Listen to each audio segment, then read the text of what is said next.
Hey there. My name is Silas Arden. I live alone in the border city of Ravenhold, where humans and orcs still keep a careful distance between old wars and uneasy peace.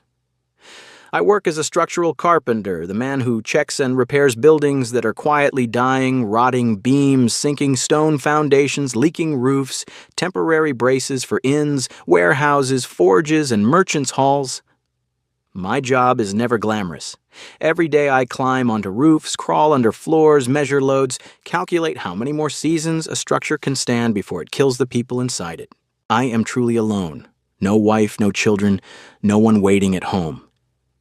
For years, I slept in freight wagons, moving from one job site to the next, saving every copper so I would never have to kneel before anyone. I do not hate women. I do not hate love itself. I simply grew used to living the only way I knew how, taking care of myself, patching my own wounds, bracing my own life. That is why I rarely agreed to blind dates. That night, out of respect for the forge master who had arranged it, I reluctantly went to meet a woman at a small tavern called the Hearth Spoon near the eastern gate. Cold rain lashed the glass windows. The tavern was crowded, but tired. The smell of old frying oil, scorched barley coffee, and sweet milk from a machine that tried to hide the kitchen's sour breath. The woman sitting across from me was pretty enough, but her eyes made it clear she had been bored since the moment she sat down. She asked what I did for a living and gave a thin, unimpressed smile. "You fix buildings so they don't collapse. That sounds unstable." I understood at once that this meeting existed only because both of us were doing favors for the matchmaker. I no longer felt like saving it. I was already planning to finish my mediocre coffee and leave with a polite excuse. That was when a female orc server stepped up to our table. She wore no finery, just a simple white blouse, a black apron tied tight at the waist, and black hair falling loose over one shoulder as though she had been too busy all day to fix it.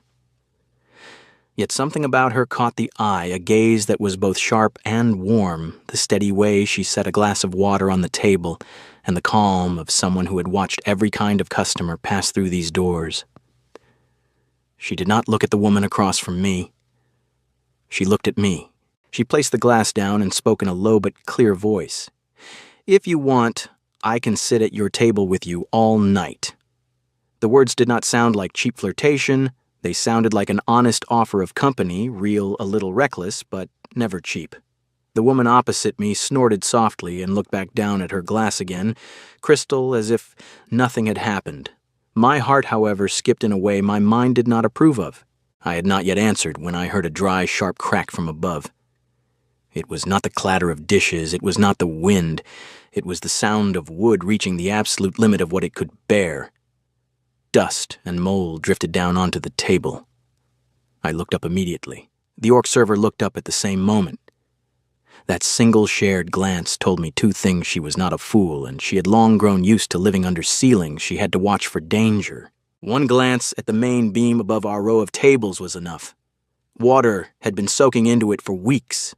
The metal joints were slipping. The plaster ceiling was only waiting for one more vibration to let go. I did not panic shout. I flipped the table sideways, yanked the woman I had come to meet out of her chair, and shoved her toward the aisle. At that exact second, the ceiling above our row collapsed, broken plaster-soaked insulation, a swinging lantern spitting sparks. A heartbeat slower, and both of us would have been buried. In the screaming chaos, the orc server did not freeze. She shouted clear orders. "Front door, back door, do not push." With one hand, she pulled an elderly woman from the nearest table out of the danger zone. With the other, she snatched a tablecloth to shield falling glass. What struck me most was that she did not fall apart while her own tavern came down around her. She moved like someone who had been quietly preparing for this moment for a very long time. When most of the customers had been herded out onto the front porch, I returned to study the collapsed section. A few quick looks told me everything the beam had been waterlogged for weeks, the wood black as a bruise bolts, loose water still dripping along the roofline. This was no random accident. This building had been abandoned to rot long ago. I turned to the orc server and said, "No one goes back under that section." She nodded at once, offered no argument, then asked a question that changed everything for me. "If I bring you broom handles, wooden crates, rope, can you hold up the rest of the ceiling tonight?" That single question pulled me from an unlucky customer into someone now tied to both the tavern and to her. After the customers had been herded out onto the front porch, the orc server and I got to work. I told her to find anything that could serve as a temporary brace: straight broom handles, long mop poles, sturdy wooden crates, metal trays, rope, whatever the tavern still had in the back. She did not ask if I was sure. She simply ran and returned with her arms full, moving fast and quiet, wasting no motion. We built the ugliest supports I had ever made. Broom handles wedged under the main beam, mop poles jammed into corners to take light load, crates stacked like crooked legs under sagging joists. It looked ridiculous, almost comical, but it was enough to keep the rest of the ceiling from following the first collapse through the night. While we passed tools back and forth in the half-dark, she spoke for the first time since the chaos. "My name is Elena." Just that. No family name, no long story. But the name stuck in my head the moment it left her mouth. Elena was the kind of person who could keep her voice level even while the world fell apart around her. That steadiness told me something deeper she had been carrying, more than trays and plates, for a very long time. We had barely finished bracing the last weak spot when the front door opened again. A man stepped inside. His shoes were clean, his cloak untouched by rain, and his smile was the precise amount needed to look concerned. Elena went rigid beside me, not the sharp fear of sudden danger, but the deep, tired stiffness of someone who had been backed against the same wall too many times. His name was Gregan Vale. I did not know him yet, but the way his eyes swept across the collapsed section, my makeshift braces, and Elena standing behind the counter clutching a thick folder, told me everything. He had not come to help. Gregan spoke in a voice like honey poured over oil. "The bank would not like this," he said. "The collapse would destroy the tavern's value, but he could help if Elena was reasonable." Elena answered in a flat, steady tone I would come to recognize as her armor. "I do not need your money." Those words told me the real war she was fighting. This tavern was not simply her workplace, it was the last thing she still held with both hands, while someone tried to swallow it whole. When Gregan casually mentioned the east roof leak before I had even pointed it out, I knew he had been watching this place rot for weeks. He had waited for a big enough failure so he could step in and own it. I picked up a soaked clump of insulation, squeezed it until dirty water ran across the counter, and said, "This has been soaking for weeks." Tonight was just the moment it finally gave up. Gregan did not like me speaking. His eyes measured me the way a man measures a tool he might use or discard.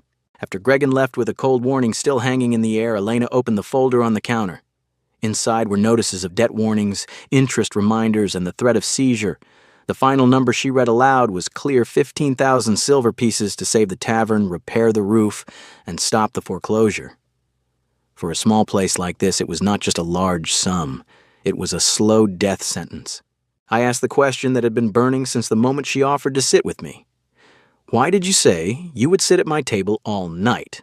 Elena was quiet for several heartbeats. Then she answered, "Because you were the first person who walked in here and actually looked at the ceiling the same way I do." The words hit harder than they should have. It meant she had been staring up at that dying beam for weeks, maybe months, knowing it was killing the tavern and no one else had truly seen it with her. Her offer had not been cheap flirtation. It was the reflex of a lonely person who finally recognized someone else carrying the same weight. That night, the tavern was nearly empty, the rain still hammering the windows, and Elena stood behind the counter staring at the stack of papers like they were a wall too high to climb. I should have gone home. Instead, I asked, "What time does the structural inspector arrive tomorrow?" Elena lifted her eyes to mine. The look in them was not gratitude. It was something far more dangerous hope, small and newly lit, but bright enough that neither of us could pretend it had never appeared. The next morning I arrived at the Hearthspoon before the sun had burned the rain off the streets. The tavern looked exhausted in the gray light, half the sign-dark windows fogged with condensation, yellow caution tape still fluttering across the collapsed section. Elena was already waiting behind the counter, sleeves rolled up, eyes tired but steady. She had not slept much either. The structural inspector arrived exactly on time. He was a short, gray-haired man who spoke in the flat tone of someone who had delivered bad news for 30 years. He walked straight to the damaged beam, tapped it once with a small hammer, and delivered the verdict without softening a single word. The main joist must be replaced with proper bracing. The entire ceiling section over the east tables has to be closed off until it passes final inspection. You will need official drawings, permits, and a full load test before you can reopen that area. Elena wrote every requirement down in neat, quick handwriting. She did not argue, she did not plead, she simply recorded the facts the way a soldier records orders. Watching her, I understood something important: she was not weak. She had simply been fighting alone for so long that strength had become quiet and automatic. After the inspector left, we moved to the back of the tavern to check the grease trap. One look told me this was Gregan's next blade. The lid sat crooked. The gasket was cracked and leaking. The maintenance logs existed on paper, but they were easy to challenge. I wiped grease from my fingers and said it plainly. If he wants to break you, he won't stop at the roof. He'll use every violation he can write down. Elena did not look surprised. She only answered, "I know." Those two words made anger rise in my chest for her sake.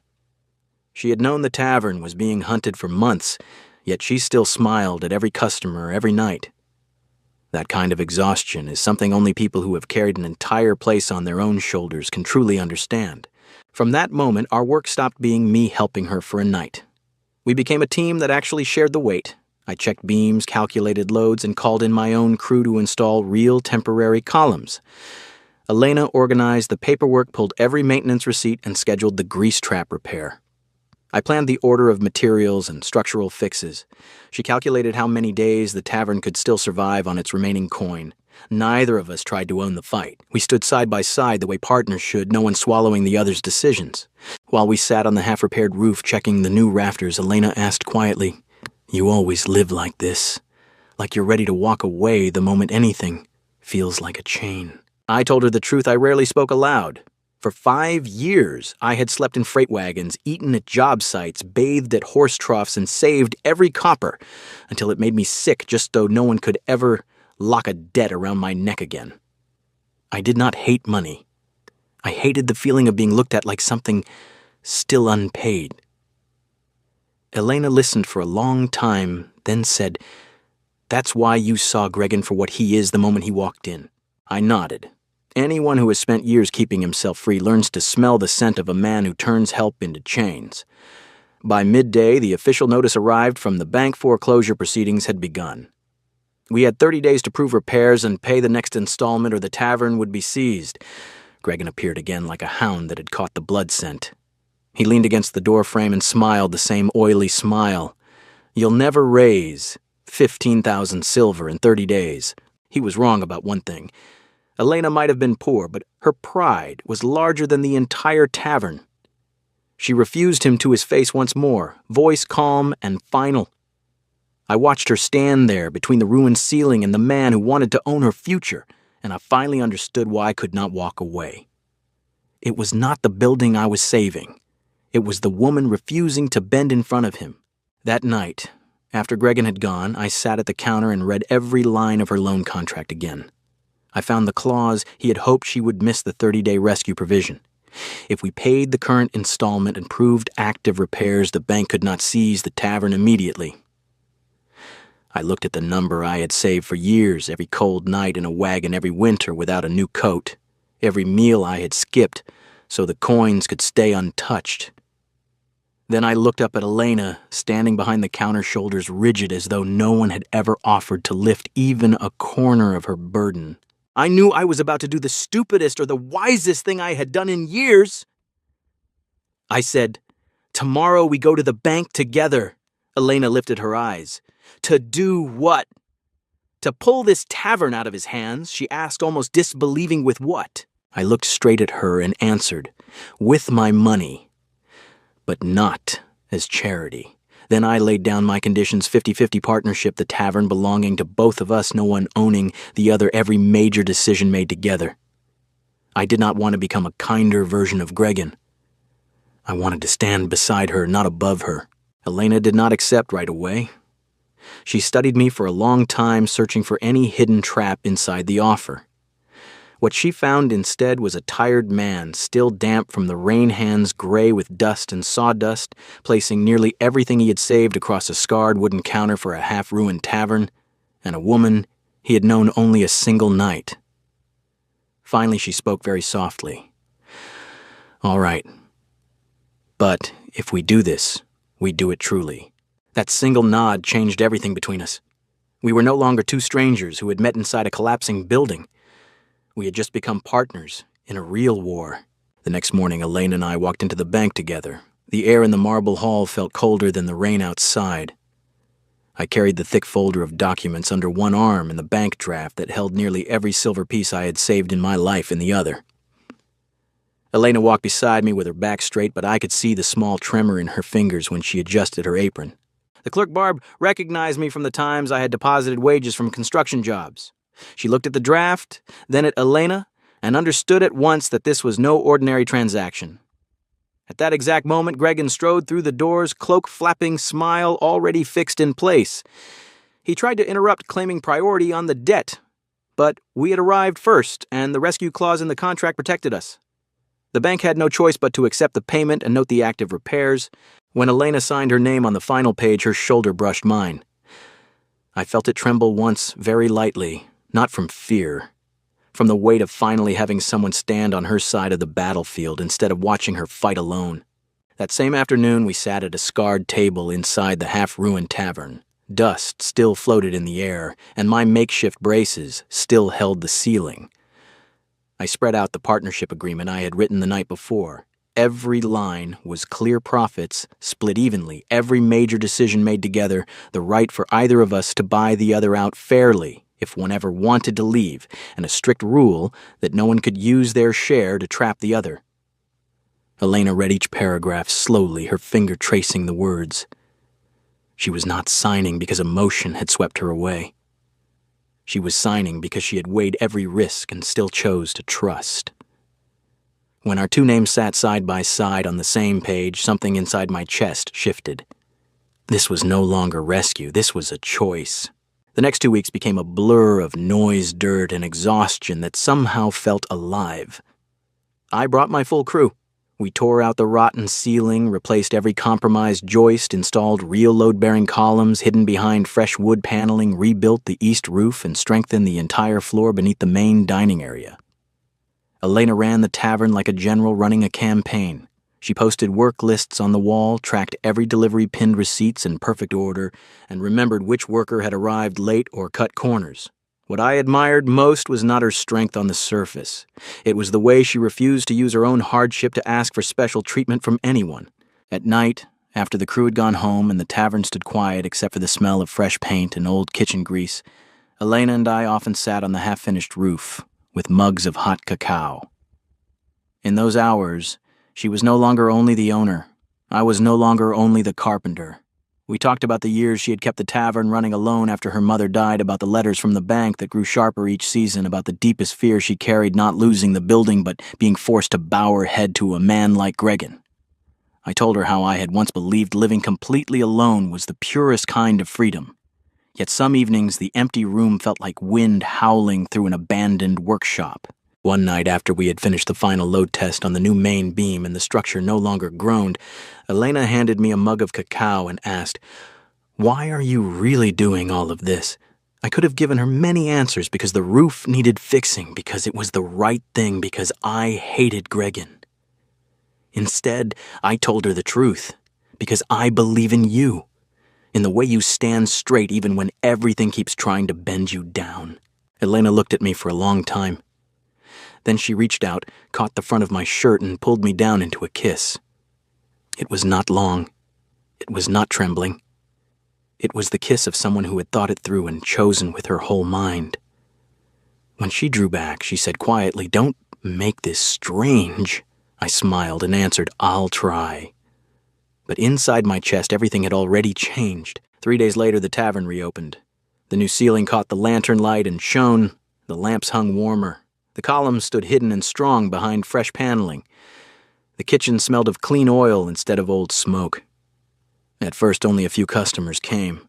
Then, more mothers with small children, road-weary workers, old Miller who always took the corner table, and finally the whole neighborhood drawn by curiosity and the rumor that this tavern had refused to die. It came back to life the way things worth saving usually do, slowly but surely. Of course Gregan appeared. He stood in the doorway and swept his eyes across the repaired ceiling, the new inspection certificate, and the debt-cleared notice pinned beside the counter.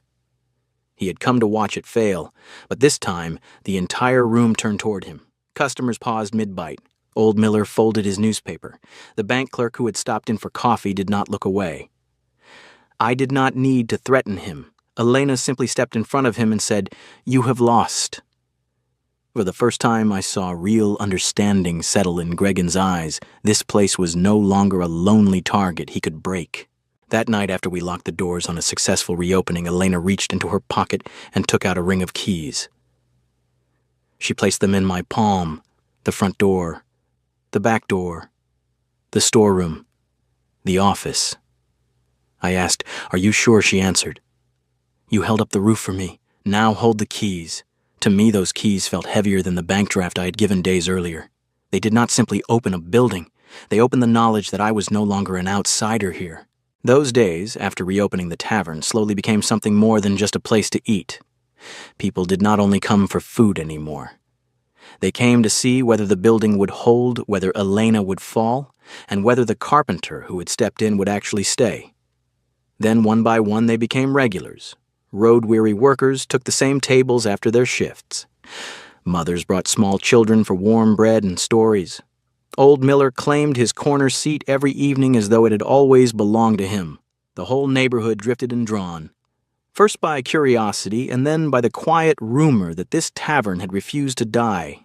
I watched them sitting under the ceiling I had rebuilt, laughing, arguing, sharing meals, and for the first time in many years, I felt I had built something that was not meant to be left behind once the silver was paid. Of course, Gregan returned one last time. He chose a busy noon hour when the tavern was full of voices and the smell of fresh bread. He stood in the doorway, cloak swept back smile already sharpened. He began the same speech he had used before, how the place was still weak, how our partnership would collapse, how I would eventually leave Elena, just like every other man who had promised to help. This time, no one joined him. The room grew quiet in a different way, not out of fear but out of waiting. They wanted to see what we would do with a man who had lost his teeth but still wanted to bite. Before I could step forward, Elena moved first. She walked out from behind the countercloth, still in her hand, from drawing a glass-back straight voice calm and clear. "You have no place here anymore." Gregan tried his oily laugh and started to twist the old line about how a woman always needs a man to hold her up. Elena did not raise her voice. She simply pointed to the new inspection certificate on the wall, the clear debt notice, and the partnership paper framed beside the counter. Then she said, "I do not need you. We stand on our own foundation now." The word we left her lips so naturally that something warm unfolded inside my chest. When Gregan still refused to leave, old Miller folded his newspaper with a loud snap. Two road workers turned their chairs. The bank clerk who had stopped in for coffee set her mug down and stared straight at him. No one shouted. No one threatened. The entire room simply looked at him like something that no longer belonged. Gregan finally stepped back. This time he left for good. Not because he feared my fist, but because he understood the tavern was no longer a lonely target he could break. After the door closed behind him, the room exhaled. Customers slowly returned to their meals. Elena turned to me. She did not declare victory in grand words. She simply let out a long breath, the kind a person takes when a stone they have carried for months finally touches the ground. I walked over and stood beside her. She said softly, "I thought I would have to keep holding on longer." I answered, "I am here now."